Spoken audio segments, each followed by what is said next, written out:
कमल 12वीं तक पढ़कर काम पर लग गया। उसके पिता की मौत के बाद ये सब करना उसकी मजबूरी थी। घर में शादी लायक 2 बहनें बैठी हुई थी। वे मंडी में एक आड़ती की दुकान पर लग गया। उसका काम बैंक जाना, पैसा कहाँ खर्च हुआ, किससे मिला, ये सब जमा खर्च करना होता। उसकी माँ भी घर पर थोड़ा बहुत सिलाई मशीन चलाकर कमा लेती।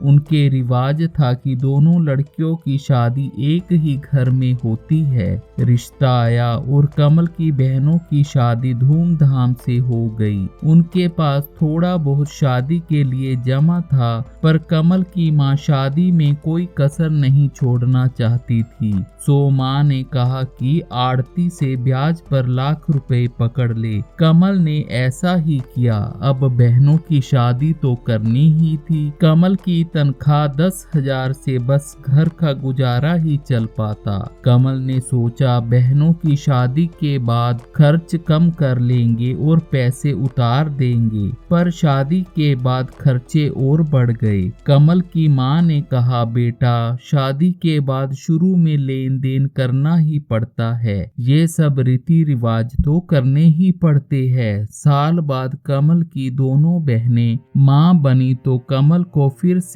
आड़ती से 50,000 पकड़ना पड़ा। असल में उसकी माँ बेटे से ज्यादा बेटियों का और रिवाज का ज्यादा सोचती।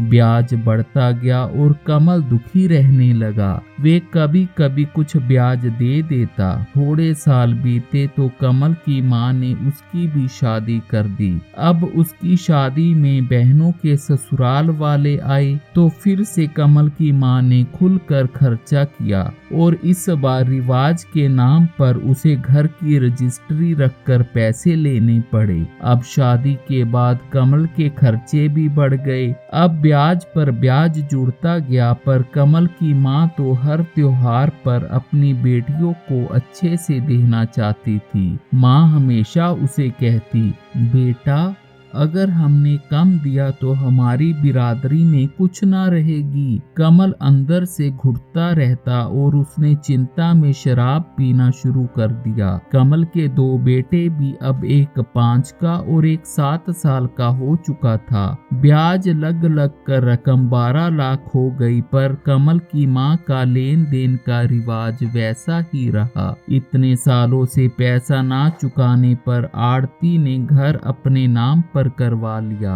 अब कमल का परिवार किराए पर आ गया। किराए की चिंता और तनख्वाह भी बस 15,000। इससे कमल और परेशान रहने लगा। अब आड़ती ने भी पैसे देना बंद कर दिया। जब कोई तीज त्योहार आता तो कभी किसी से तो कभी किसी से कमल को पैसे लेने पड़ते।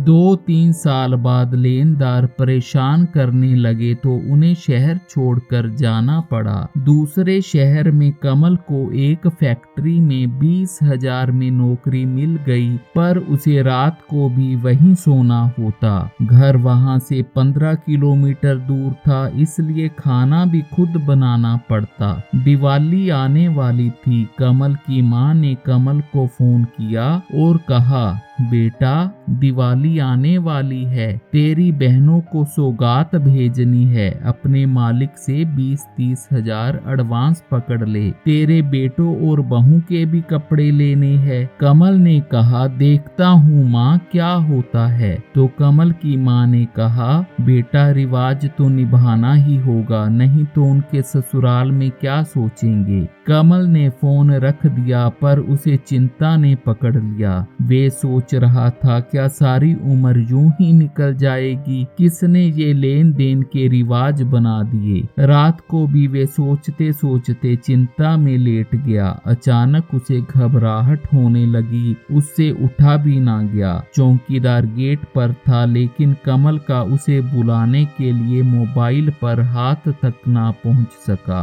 सुबह हुई तो मालिक ने उसे ना देखा तो एक काम करने वाले को उसे बुलाने भेजा। काम करने वाला लड़का भागकर वापस आया और मालिक को साथ ले गया। कमल के शरीर में कोई हरकत नहीं थी। उसके घर पर फोन कर दिया गया और उसे अस्पताल ले जाया गया। डॉक्टर ने उसे चेक किया और बताया कि इसकी मौत दिमाग की नस फटने से रात को ही हो चुकी है। एक बेटा रिवाज की बलि चढ़ चुका था।